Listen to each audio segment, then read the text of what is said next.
Welcome back to Benny's Custom Works, proudly supported by Valvoline and Sparesbox. Don't forget Benny 5 on checkout. This week, we're talking all things Cresta, a bit of a reminiscence about the Cresta genesis, where it came from, how we've ended up here. And we're also going to be talking about plans for the Cresta for 2025, all the upgrades we're planning to do, some of the guys that are going to be involved, some of the stuff we still haven't locked in yet, so I don't want to talk about that just yet. We were going to Japan, when I say we, Al, myself, Marty, all the MCM regulars, we were going over to shoot Chasing Midnight 2, I think, from memory. MCM had already bought a GX71 Chaser to build the car for the series. And we were kind of looking online about costs and whatnot for a hire car in Japan, and realistically, for the time we were there, it wasn't going to be much dearer to actually buy a car. So we jumped on USS, or the USS auction network, and Mr. Sato and Steve ended up actually buying this from USS Tokyo of all places, and the thing was way better than we'd anticipated when we arrived. It did have some SSR Mark 1s on it, and that's actually the reason why we've got the Bogarts on it now, is a bit of a throwback to that original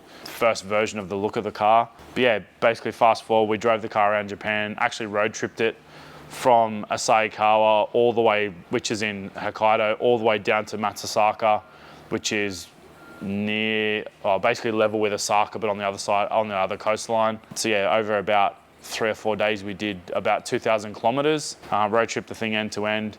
It sat at Rob's for a while, and then it actually got shipped to Australia, to Al's in Queensland. It sat at Al's for about 2.5 to 3 years from memory. We didn't really know what to do with the car. Originally, I think we were talking about a 1GZ, like a Century 5-litre V12 was going to go in it, and then twin turbo that. Then we started actually looking at the costs of pistons and rods for a 12-cylinder engine anyway isn't cheap, and then when you've got to go and get custom-made stuff, it's even dearer again. I think just the piston and rod setup was going to be like $7,000 or $8,000. That doesn't include obviously any gaskets, bearings, machining, any of that sort of deal. So pretty quickly that was going to blow into like a $20,000 or $30,000 project just for the engine build itself. So that was kind of scrapped, and then we were talking about doing 1UZs, like a built 1UZ, like 1,000 horsepower deal, and kind of never really, I guess, had a project or a sponsor for that build. At this time, I didn't own the car yet. It was still owned by MCM, and yeah, they didn't really have a way to justify the build or the cost of it. So again, it sat for a while. It did come to New South Wales during this kind of discussion period, where it ended up sitting under my carport for quite a while. And then we kind of always were bouncing around in the group chat talking about potential options for powertrains, potential options. We were talking about drag week in about 2016, I think we were talking about doing drag week, but same deal, we didn't really have a way to come up with a budget to fund the car and then fund the trip. So that, again, kind of got put on the back burner. I think about 2016 was when the Transformers project actually came to a head with Mighty Car Mods. The car was built with the aim of running a 10-second pass. The goal was always 10s. As such, we had a basically standard long motor with a few little upgrades in it. Had a Garrett GTW 3884-67 turbo on it, which is not much bigger than a standard Falcon turbo in a BA or a BF. So yeah, we were kind of shooting for that 650 horsepower range at max boost. On the day of the final video, the testing day, I was driving it. Actually, everyone had a drive. Al had a drive, Marty had a drive, Blair had a drive.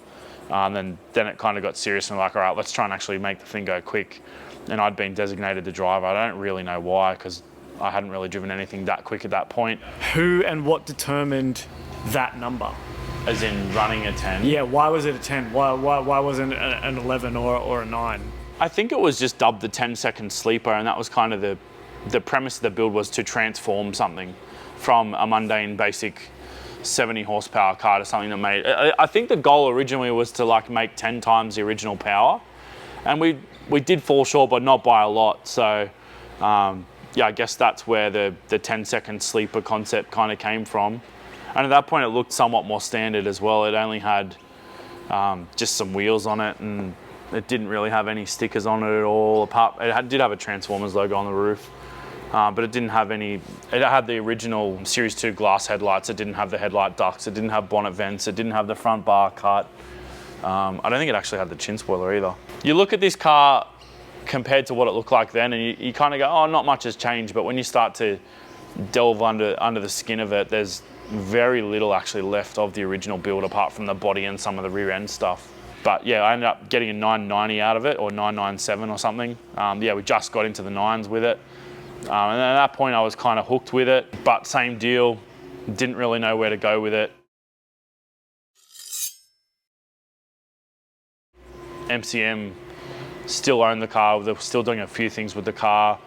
When we did the MCM National Tour, Gian PTSD flying, remember that? I remember that. I remember that. We went to QR for the Queensland leg of the MCM National Tour, had the Cresta there. For anyone who's wondering why Gian's never at anything that's not here, he doesn't fly, or doesn't fly well, so. Super phobia about it. That's why we often have people like Alan Woody help film when we go overseas, Dad, Maddie. We've roped in anyone and everyone at times to be able to help us out when we're on tour. But yeah, that's a side story. So yeah, we're at QR, we're running this thing. It went flawlessly all day. Actually ran out of tyres with it because we were kind of doing power skids onto the main straight. By the end of it, it was drifting the last corner and just coming on pretty good. So we're doing that for a while, and then that was the last leg of the MCM tour I was involved in until Victoria. So the car went to Adelaide after Queensland, where unfortunately did get a little bit of transit damage, but nothing too major. Yeah, went around, did Victoria from memory as well. And then I think after the tour, the boys were kind of like, and this was also before MCM was selling cars, so this was kind of like, they didn't want to sell stuff to be like responsible if someone bought the car and then crashed it, or so yeah, it was kind of an idea, I guess, to float to see if someone who they knew wanted to buy the car. And we got talking, and after a while negotiated a deal where I bought the car. And yeah, thinking about midway through 2016, I bought the car. This was before the channel existed as well. Obviously the channel was still about 2 years away at that point, I think. So Al and I got a bit more serious about talking about drag week things, and I started speaking with Omar at Empire, and that was kind of the genesis of the, I guess, first iteration of a built motor. And we still had the original Hughes non-trans brake turbo 400 for that. So when we went to the US and did drag week the first time, we were running sort of mid to low nines from memory. I think we were trying to run an 8 in the States, and it just didn't come off. Tried to run an 899. One particular day we were at Drag Challenge, the 3-day drag challenge in Queensland, and we did like 6 or 7 9.0s back to back. We were doing anything and everything to try and get it quicker. We were literally using nitrous to cool the intercooler after the burnout, trying to just get that tiniest little edge, and just, yeah, we couldn't actually break through the 8-second barrier with that turbo. But that being said, running 9.0s back to back with that turbo setup, and absolutely heat cycling and beating the car. Yeah, I'm pretty proud of what we achieved with such a small setup. We basically jumped to the G42 1450 first and went 8s like first day, after not a lot of work really. Like, Scotty was still tuning the car at that point, so Scotty still does have involvement with the car. He's helped us out so much for years really. Same with Dave, like Dave at Haltech obviously has been doing a lot of wiring on the car, and Matty's kind of been taking charge with the on-track activities, a lot of the track tuning and track surface changes. And as far as that sort of stuff goes, Matty's just dialed with that stuff, just absolute perfectionist with it, and testament to him with actually running the 7 the other day, because getting down that track was no mean feat.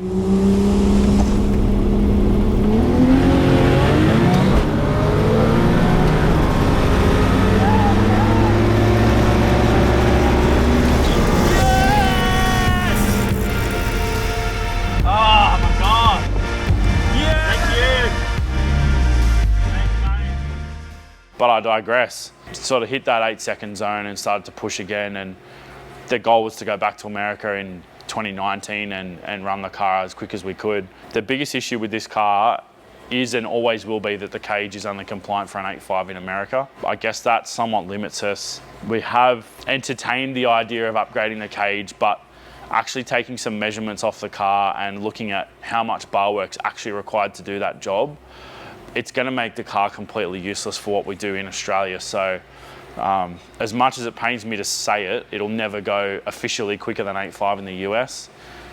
Will we take it back? I'd really love to go back. The goal was to try and go back next year, but financially I don't think that's really going to be possible. We've been pushing and chasing this 7 for realistically probably 2 years now. And yeah, finally kind of broke through that barrier last week, and absolutely stoked to have finally done it. I guess the fun starts now, where we're going to tear the car apart again. Talking to Dave, I think it's actually going to go to wiring first. We'll go and wire the car while it's still somewhat assembled, because we can actually test systems and basically make the car work, because we are going to go a Haltech Nexus R5. We're going to go at least one PD16, possibly two. Because this thing's going to go nuts with I/O. We're going to have like shock travel sensors in the front. We've already got the laser ride height sensor in the front. We've got the shock travel rear, gear position, multiple sensors on the engine. We've got drive shaft sensor. We've got 2 different transmission pressure sensors. There's coolant pressure. We've got all sorts of stuff going on. I also want to try and put a fuel flow sensor in the return line, because I'm pretty confident that we are definitely at the threshold of those fuel injectors. And I don't know what we're doing for pumps either. Like, we've got now 3 Walbro 540s in tank. They are staged, so 1 is a primary pump and then 2 come on secondary in addition to the primary. So we're moving plenty of fuel, but I feel like we are getting close to that sort of number where we are going to run out of pump again. At that point, I don't really know what we're going to do, because we definitely can't put a 4th pump in there. We already have a Dash 10 fuel line, so we're pretty much going to be maxing that out as well. Now that we've had a bit of a chat, let's have a bit of a walk around and start discussing what we're actually going to change on the car. 2J, what? Why did this end up being a barrel? We were just looking around online at kind of bang for buck combos, and I think it was actually Woody that suggested a barra, and we just went down the rabbit hole of that, because it was like, at the time of this project, keep in mind, this was like 2015, and a turbo FG Barra, A was like 3 years old, and B was like $3.5 grand. Now that same engine is like 7 or 8. So that's why now built engines are becoming more popular, because a piston and rod Barra is not going to cost you 12 grand, but it's not worth buying. Like, you're probably like for like on just a basic piston and rod Barra using a stock NA head, on if you would go and buy an FG turbo engine, and then you've got better pistons and rods anyway. There you go. But yeah, at the time it was just easy to get, because 2Js were hard to find even in 2015. The transmission we had pretty easily sorted. Like, you could get a bell housing for a turbo 400 to a Barra pretty easy. The Hughes transmission I think actually came from Rocket. So like, it was all about parts availability in the short time, because keeping in mind, we put this whole car together in a couple of weeks, from standard car to running driving. So like, there was a lot of big hours. We spent heaps of time at Paulie's, which I totally forgot you actually filmed that for MCM. Yeah, funny enough. So that was such a small world. That was kind of before, that was way before you and I were kind of working together, and we were on the periphery of doing MCM stuff. Yeah. But yeah, that was like, man, the hours Paulie put into this car, doing the cage, the rear end, organising things like the axles and doing all that stuff. Like, at that point I was not familiar with any of this kind of drag racing type stuff, and I didn't have any contacts, and he's the go-to guy for knowing where to get diff stuff, where to get all these other bits and pieces. So that was super easy. Like, he'd made the whole thing so much easier. But yeah, I guess now we delve into what's going to happen with the car this year, or in 2025. So looking at a lot of our data from the track, there's a few glaring issues with the current drivetrain setup. The G45 1600, we've got the EMAP pressure, the ratio is too high. Now, we don't admittedly have an EMAP sensor, but I know other people running this exact combo, and everyone else has got EMAP problems, and I can guarantee we've got the same issues. And we do have evidence of that looking at our EGTs. So the more boost we try and cram in, the higher the EGTs go exponentially. And typically you can combat that by adding some timing. We did put 2 degrees in from the second last to the last pass, and the EGTs are marginally lower, but it's not a number that we're comfortable with. So going forward, we're going to look at possibly a G47 1850 or something equivalent to that turbo, something that's got an 88mm compressor wheel with a much larger exhaust wheel. Being that we are using nitrous, it doesn't really matter within reason how big we go with the turbo. The G47 1850 has a pretty similar footprint to the G45, so hopefully we don't have to do too much reinventing of the wheel as far as fabrication goes, and we should be able to retain the intercooler piping, most of the dump pipe, and the hypertune exhaust manifold. I think all we'll have to do is change the V-band flange. The one downside if we do go with a Garrett G47 is they don't actually make a V-band inlet housing, so we'll probably have to go aftermarket with the housing, but Teal do a stainless investment cast rear housing, which looks like it will work really well for us. The one thing I haven't confirmed yet is if the V-bands actually mimic a Garrett V-band like a G42 or G45 V-band, or if we've got to cut all that off and go again. That being said, that's pretty minor stuff in the scheme of things with the car. The one other thing I do want to touch on is our breather system or catch can system is way too small in volume and also in physical size of the hoses. Like we've only got -8 hoses on the rocker cover. So realistically, it does need a much larger breather system. I do have a new rocker cover that's already got -12 AN fittings welded to it, and it's been powder coated.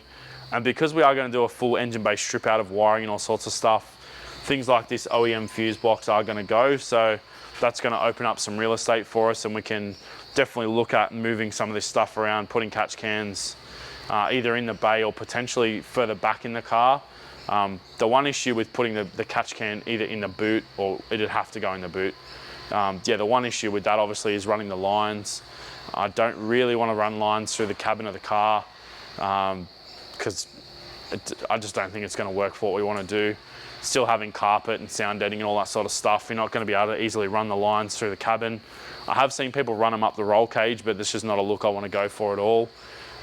So yeah, not a lot is really going to change here. But yeah, the turbo is probably the biggest change for 2025. And I can promise you now there is not going to be a 6-second Cresta. So the turbo we put on is what's going to, that's it, we're done. So basically looking at where we would end up with the bigger turbo, it's probably going to run a 760, 750, somewhere in that window, which is going to mean anything quicker than 750, we've got to update the rear end to full floating axles and hubs. Which is no small job. So that'd basically, at that point, it'd almost be worth making a whole new rear diff housing. And for me, I just don't have, or don't see the value in it. Personally, I don't really, it's not, I'd rather run this car forever at 770s, 780s, or even a low 8. For the drag and drive stuff, reliability is key rather than the biggest ET. Like you look at some of the cars that run drag and drives, they're capable of at least half a second quicker than the time slips they're handing in. So a lot of guys now are looking at the strategy of what happens on day 5, not let's throw the kitchen sink at it on day 1, because so many times you see cars do the driving is the hard part of drag and drive. Like getting down the track predominantly is fine, but what happens on the track can cause issues on the street, and then people start to compromise builds with smaller radiators to try and make the cars lighter, which is great when you're doing your 8-second pass or your 7-second pass and someone's pulling you back up the return road. But when you've got to do 4 or 5 passes with no support vehicle and then 400 Ks of day driving, like a small radiator is just not going to cut it. Like I said in the Cresta episode, that this thing, we don't have, sorry, the 7-second episode, we don't have any external pit coolers for this at all. We don't have blowers or fans or anything that cool the engine or the car down between runs. We don't have an external trans cooler.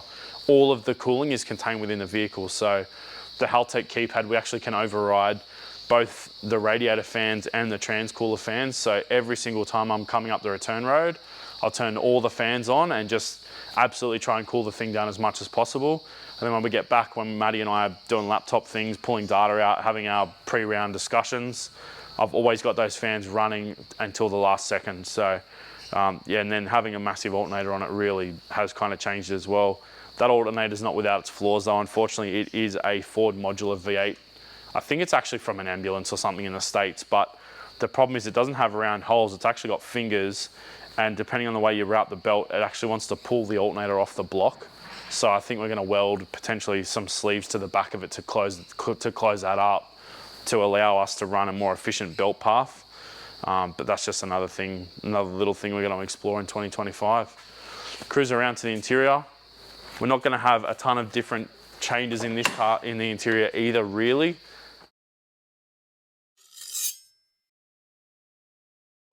the whole car is getting rewired entirely. So a lot of the OE switch gear is probably going to go. We just don't need this climate control unit there. So that'll probably just get blanked out. I may actually move the keypad and put it here. We may end up putting another 4x2 keypad here. It depends how gnarly we want to go with like keypad control and IO stuff. What does IO stand for? Inputs and outputs. What we end up actually running as Nexus IO versus powering circuits and then still having traditional wiring and relays and stuff. That being said, I really don't think we're going to do a lot of that. Maybe the only exception will really be electric windows, because it's just, I spoke to Dave about it actually only yesterday, and he said that it just eats up tons and tons of IO trying to run all of the electric windows purely off either the PD16 or the R5. So yeah, I think we'll just go with keep it simple. Internal fuse box, obviously that's going to go. The biggest addition or biggest change, I guess, to the cabin is going to be putting the UC10 dash in. So Miles at Flux 3D is actually preparing a dash insert for me at the moment. So he's got the original Cresta cluster and he's 3D scanned both sides of that. He's developing a print to mimic the mount tabs and the locations in the fascia, but he's also doing some pretty nifty stuff with the way he's actually going to mount the UC10 into the fascia. So it'll give it a bit more of an OE appearance and kind of clean it up a little bit. That being said, this thing's been awesome having the IC7 in it. It fits really well, it's super neat, but yeah, just trying to level up a bit. We're already redoing the whole car, so yeah, the idea is to try and make it a bit cooler. I really want to do something about the dashboard, but I don't have a solution for that yet. If anyone knows someone who can fix dashboards, reskin them, please let me know in the comments.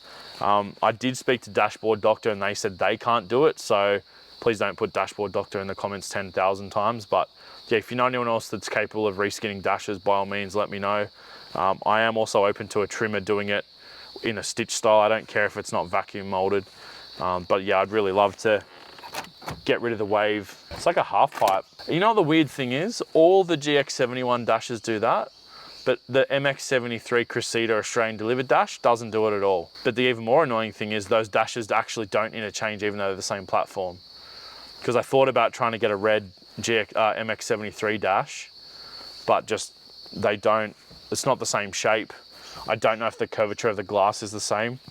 Actually, speaking of glass, I think I'm going to try and get a new windscreen because I want to make the car a bit cleaner, take a lot of the stickers off it. We're going to do a proper livery on this car as well, which I probably should have touched on when we're still outside. We've been very fortunate in having a lot of sponsors involved with the car, but as a result, that's kind of changed and evolved along the way too. So what I really want to do is have a cohesive livery on it that makes it actually look really nice rather than a hodgepodge of stickers that have come and gone. So yeah, in 2025, that's going to be one big thing too. Like we're going to totally strip the exterior of the car back, clean it right up. We're going to try and put the steel boot back on it as well. The fiberglass boot lid is going to go because it doesn't fit that well.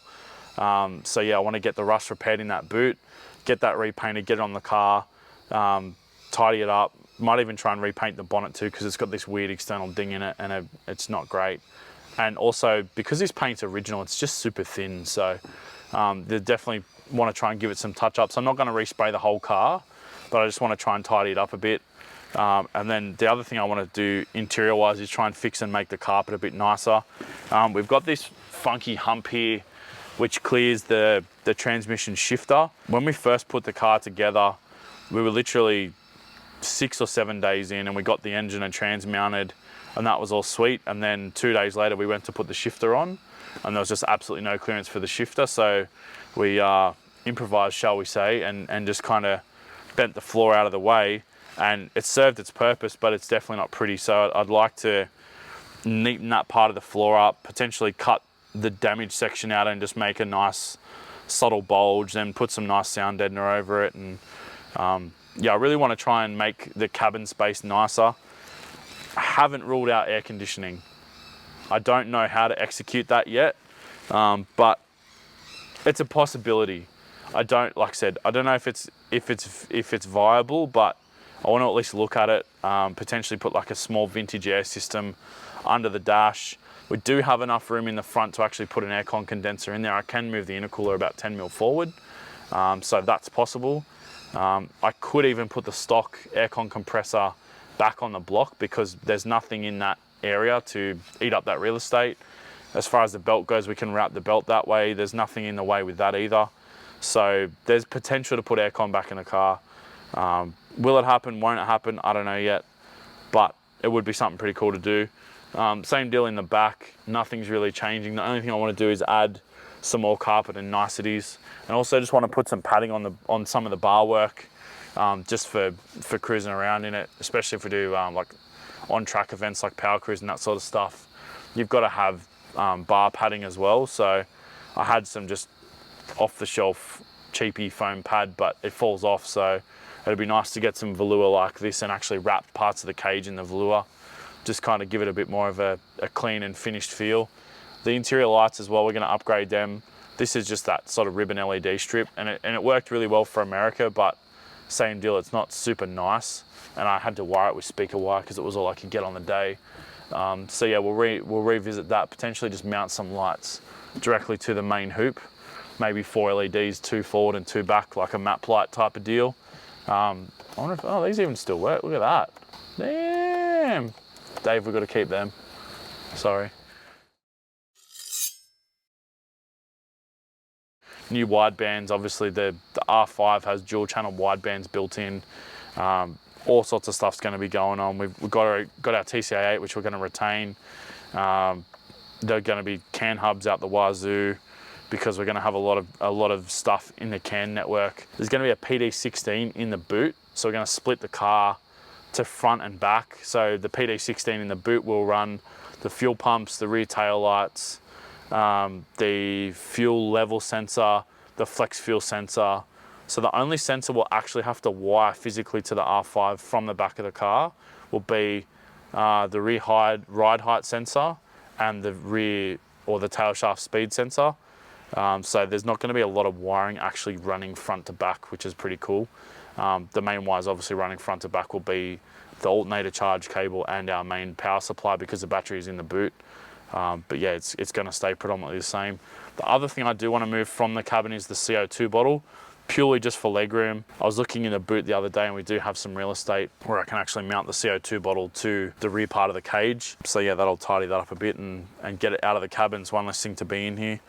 I'm going to look at potentially doing something else with some more, like try and get some more fire extinguishers in the car. The good thing is we do actually have our onboard system. However, that's predominantly plumbed for the bay and only for the driver's cabin. So there's nothing in the passenger footwell and there's nothing in the rear seat area. So having seen cars burn to the ground now, like I really want to be sure that we can defend the car if there's an issue. Because yeah, there's enough cars burnt to the ground in the last 2 years that I don't need that. And I don't want anyone in the car to be hurt either. So yeah, really mindful of keeping my passengers safe as well as trying to protect the car going forward. So we'll chuck the thing up in the air and have a look and have a bit of a chat on what's going to go on underneath the car. So how is it after getting that 7-second pass, but taking 11 times to do it the other day? Well, mate, considering we've just done 11 passes, there's nothing really screaming out to me that we've got dramas. We do have a little bit of a weep from the rear main, but I'm pretty confident that's actually because our breather system's too small. So I think once we rectify the plumbing size for that, we'll be happy days. Speaking of plumbing, there's going to be a lot of plumbing redone in this car because there's a lot of AN lines that have been on the car for quite a while. And being that we are going to do the whole thing, I'd rather start fresh and just give it a bit of a birthday. So we've got, Raceworks have always been helping us out. So we're going to go through the car, replace some stuff. There's still some hardline under the floor. The fuel hardline, some of that's a little bit dubious. It's done a lot of work. One of them's actually got a ding in it from being forked at one point. So I want to get rid of that hardline because typically where you get issues with the hardline is where they've got a dent or any other point where a fracture can start. So yeah, I want to sort that out. And yeah, we'll just replace some plumbing. Some stuff I think I touched on earlier, maybe it was in another episode, but some of the Raceworks stuff, they've actually redeveloped some of that stuff. So things have come a long way since this car was plumbed. So yeah, it'd be cool to just kind of go through and give it a birthday. Going to take the transcoolers out and give them a proper flush, just more as a preventative thing because they haven't been out of the car since they were fitted 6 years ago. So yeah, there's just going to be a whole lot of going through stuff, checking, cleaning, modifying, refitting. The transmission's going to get it going through. It's well and truly in, well, it's earned its keep. It needs a freshen up. That being said, the oil still looks good in it, but I'd much prefer to give it a freshen up now before something explodes and the shiny bits fall out of it. Same with the engine, it's still truly happy. The crank is damaged in this engine. It has been damaged since Midwest Drags last year, where the flex plate fell off. So the crank face is actually marred, or there's like friction welding material between the flex plate and the crank. So that will either be repaired or we'll replace the crank in it. Fortunately, we only use just the factory Ford style crankshaft. It's not a billet one or anything like that. So that will get attended to. We've got some other bits that are going in the engine that I can't talk about just yet because reasons really. But yeah, there's going to be heaps and heaps of cool stuff going into this car in 2025. The other thing I do want to do is make a larger under tray. So Wayne at Shembury Custom did the new under tray for the Mustang, and it's just turned out really well. It's exactly what I envisioned originally. So yeah, I think we're going to kind of come a bit wider here where we can and just give the absolute maximum surface area to catch any potential leaks. We're going to also run it back to the back of the trans for the same reason, to try and catch any drips or leaks. The only thing we are going to have to do is plumb the gate for track use through that tray. So I'm not exactly sure what that's going to look like yet, but we may just end up having to extend that pipe out through the spill tray. But yeah, like I said, that's not a right now problem, that's a later bend issue. So we'll come to that when we need to. And you can probably see better from here, which is probably a bit bad to look at because it makes me feel dead inside, how we squished the floor to actually get the clearance for the shifter. Yeah, it's not the prettiest, but some of it we'll be able to knock back out because it's actually squashed way too much through here. We'll be able to knock a lot of that out and just make a more subtle bulge to allow that shifter to work without impedance.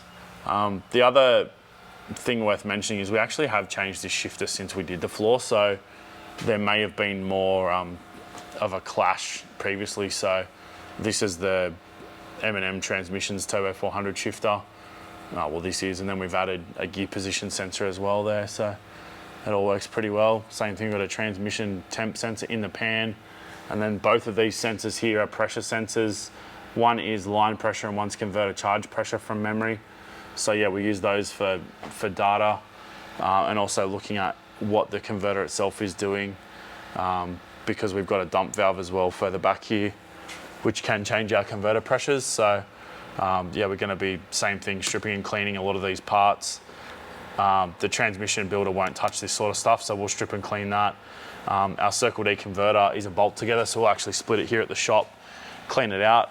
I'm going to talk to Pete and see what he wants to do as far as a stator goes, because I do have a few stators around the stator I've got, so we'll have that chat looking at some data and work out if there's something he wants to change.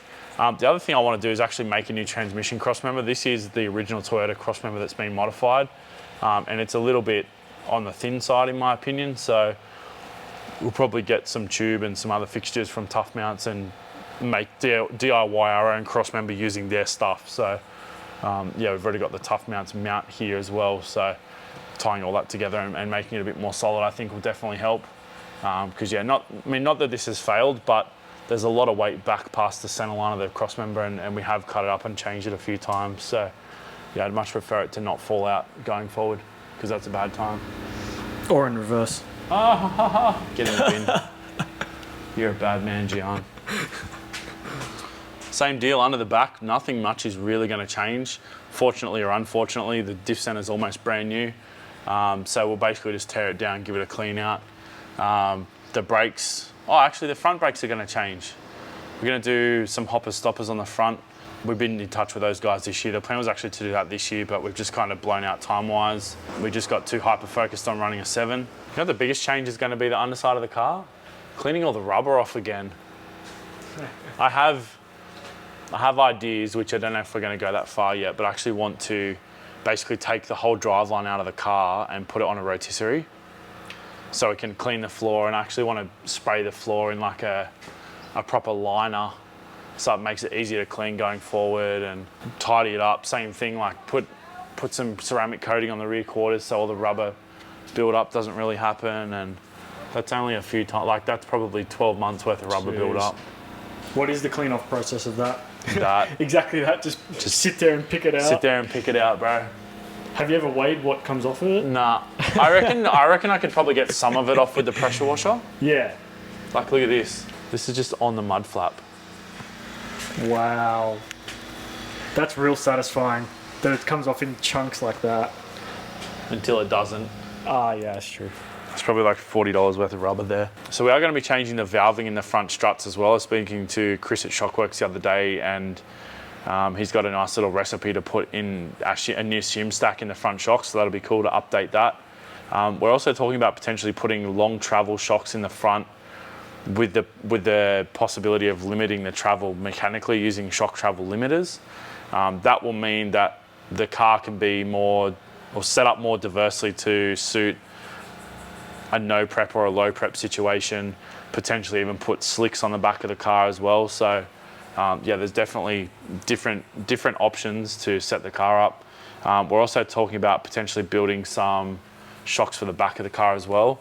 The issue previously we had with that was Shockworks didn't previously have the eyelet size available, but Chris tells me now that they do have imperial rose joints and stuff, so that could definitely be another big help making the car faster in the future. The main reason we can't actually change to a metric style rose joint is because some of the brackets, like this particular bracket unbolts, but the one at the top is welded to the body, to the rail, I should say. So to cut all that out and redo it is not going to be a 5-minute job. So I'd much prefer to try and stick with what we've got. That being said, these strange single adjustables, I can't believe how well they work for how much they cost. I spent big bucks on some rear shocks ages and ages ago, and I ended up actually just selling them off because these have done what we wanted and more. So I didn't really feel like $3.5 grand worth of rear shocks was going to actually make the car any faster. And they've now migrated into another friend's car, so it'll be cool to see that car level up a bit, because previously it had just some basic shock and spring divorce setup in it. So it's now going 9-inch with some other bits and pieces in it, so it'll be pretty cool. But yeah, we're pretty much running to the end of our chat. Shock travel sensor, we did install that a while ago, but it's not wired in at the moment. So it'll be cool to be able to actually wire that in. We've run out of I/O with the current setup with the 2500T and a PD16. So I didn't really think it was worth either removing another sensor or changing something else out to get that in there. That being said, shock travel is pretty handy, so I would really like to get that back in and functional in the setup. So then we've got that data to work off. It would be nicer to get some longer travel shocks in the back as well. Like, it is starting to separate, but we've only got about 2.5 to 3 inches of travel in the back. So it'd be nice to get 4 or 5 inches of travel in the back. Like, it's definitely going to make that rear end work a lot harder. It'll just, being a radial car, you want that separation. So yeah, it's not hamstrung at the moment, but there's potential to go quicker. The more separation you can get, the faster the car's going to end up being. So I think it's going to end up being more of a chassis tuning exercise going forward than an engine tuning exercise. Like, we've definitely got a lot of power now to work with. Yeah, having the new changes that Omar made to the car, it definitely made a big difference. Also, using nitrous for most of the pass has made a big difference as well. And we can actually add we've got 3 bigger nitrous jets than what's in the car currently that we can actually add. So we've definitely got more potential to put some more gas in it and go even quicker and faster. So yeah, plenty of fun times happening for the Cresta in 2025, and you guys are going to come along for the ride of the whole thing, figuratively and physically. Meow, 750s. Nah. But there's definitely not going to be a 6-second Cresta, because for people that don't understand how much faster that is and how much quicker that is, that's literally double the horsepower we have at the moment to go a second quicker. Wow. So let's say this has got 1300 horsepower, you'd need in excess of 2000 horsepower to do that 6 second pass in a car this weight. Yes, if you put this engine in a 1,000 kilo or less car, it's probably going to go 3/4 of a second quicker off the bat. Like if you could get an 800 kilo car with this driveline, it's probably going to go, yeah, 740s currently. So rear wheel drive Civic build. Negative Ghost Rider. The rubbish bin is full. Actually, there was something I was going to ask, and that's to do with the pulling to the right. Ah, yes. Question me, question man. Yes, so the car obviously was pulling to the right quite heavily. How are we rectifying that? Basically, we're going to change the rear steer angle. I didn't get a wheel alignment after we did the rear bars, and at Jambo in Queensland, it went straight.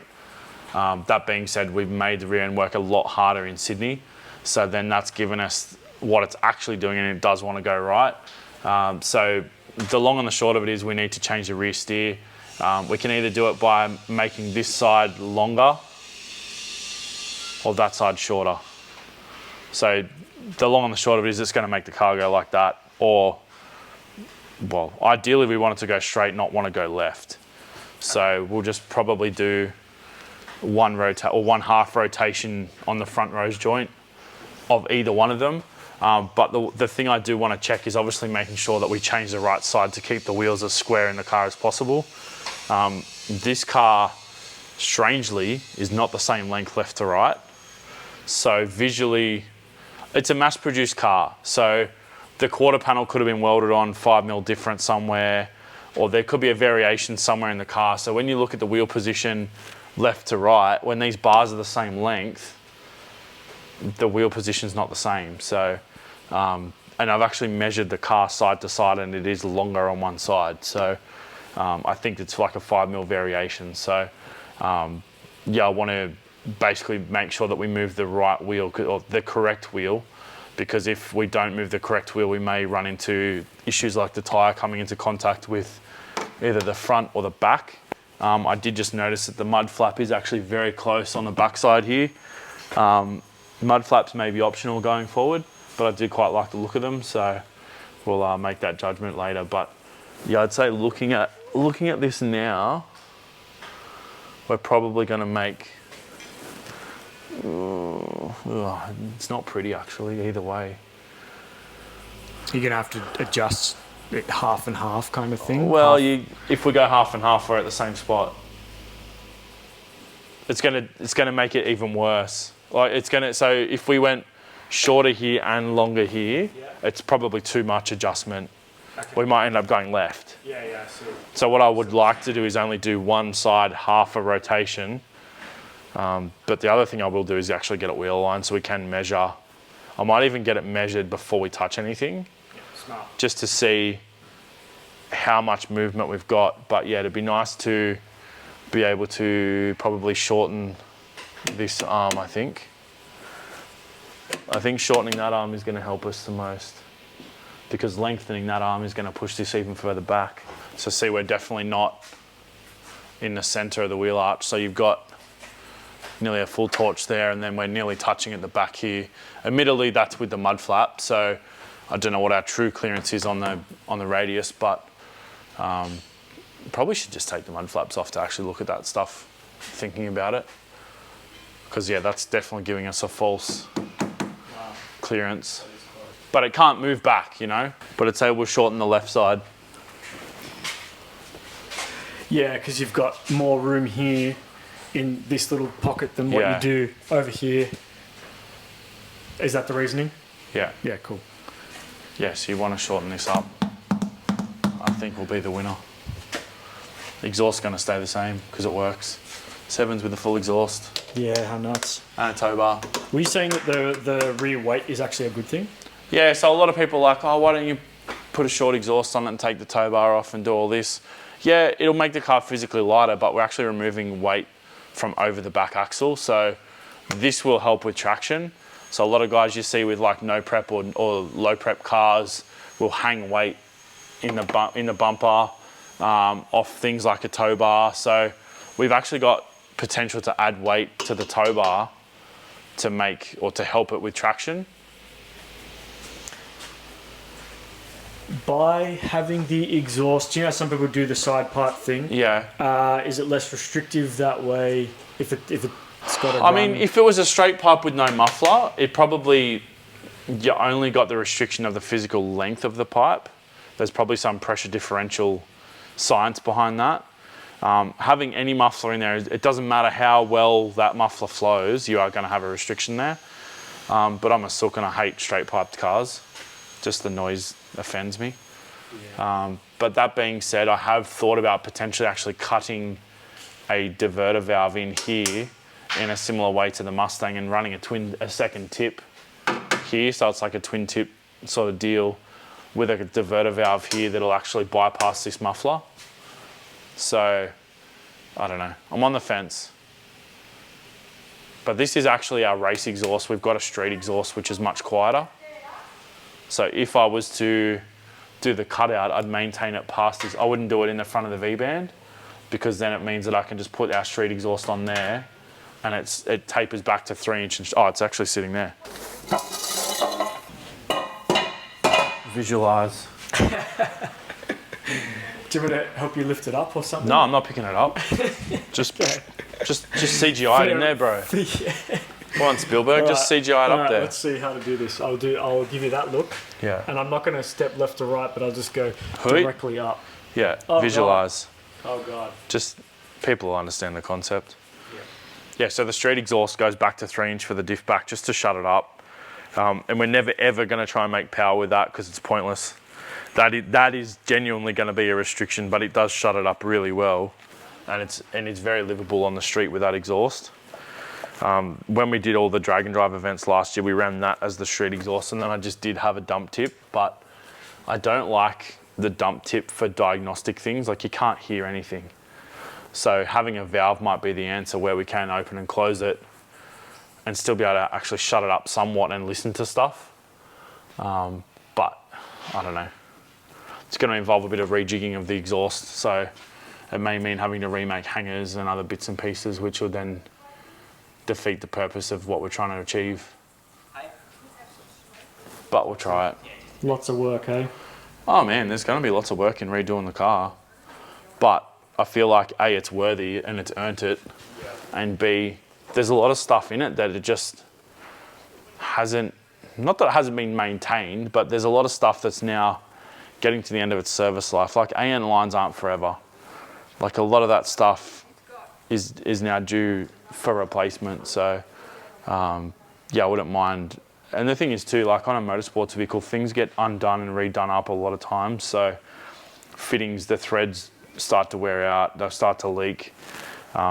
Ironically, the more you over tighten them, the more they leak. So while we don't have anything leaking at the moment, things go together and come apart quite a lot. So I'd much prefer to replumb the car in a controlled environment rather than be at a racetrack trying to replace one piece of hose between rounds or trying to run a line front to back because a hard line's split or something funny like that. So yeah, being able to replace all those in the shop is going to be much nicer than trying to deal with it at the track.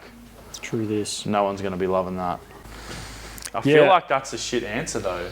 Nah, it's not, because it's such a fuck bit of real. an answer, like, oh, I've just done this thing for my last 4 years of my life, and I'm like, now, okay, that was cool. Yeah. It's kind of one of those things that, okay, if you put little to no effort into getting that 7, I feel like it'd almost feel more euphoric than what it does now, because you've done so much work, you've crunched the numbers so many times, you've gone over it in your mind for years, literally. Bro, and the thing is too, I built that up. Maddie and I talked so much about this the week before running that 7. And I built it up so much in my head. And I was like, what am I going to do if it doesn't happen? True. I had like literal anxiety about what if this doesn't happen?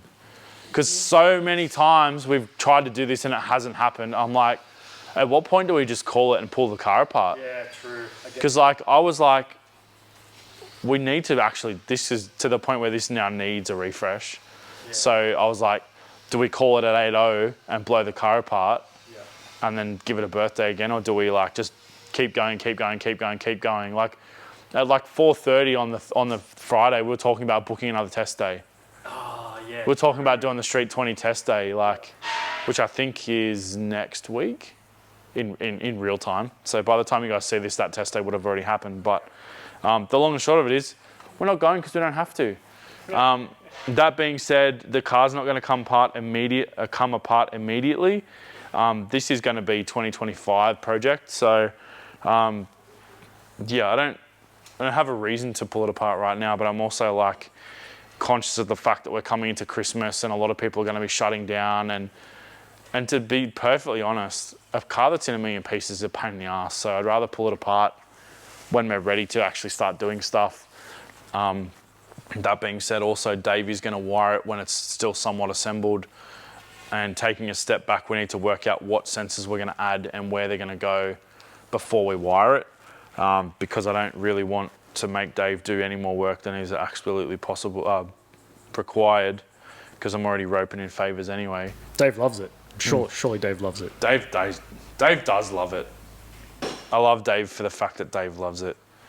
Bro, Japan was so good with Dave. Japan was good with everyone, but Dave was like this sneaky little party animal.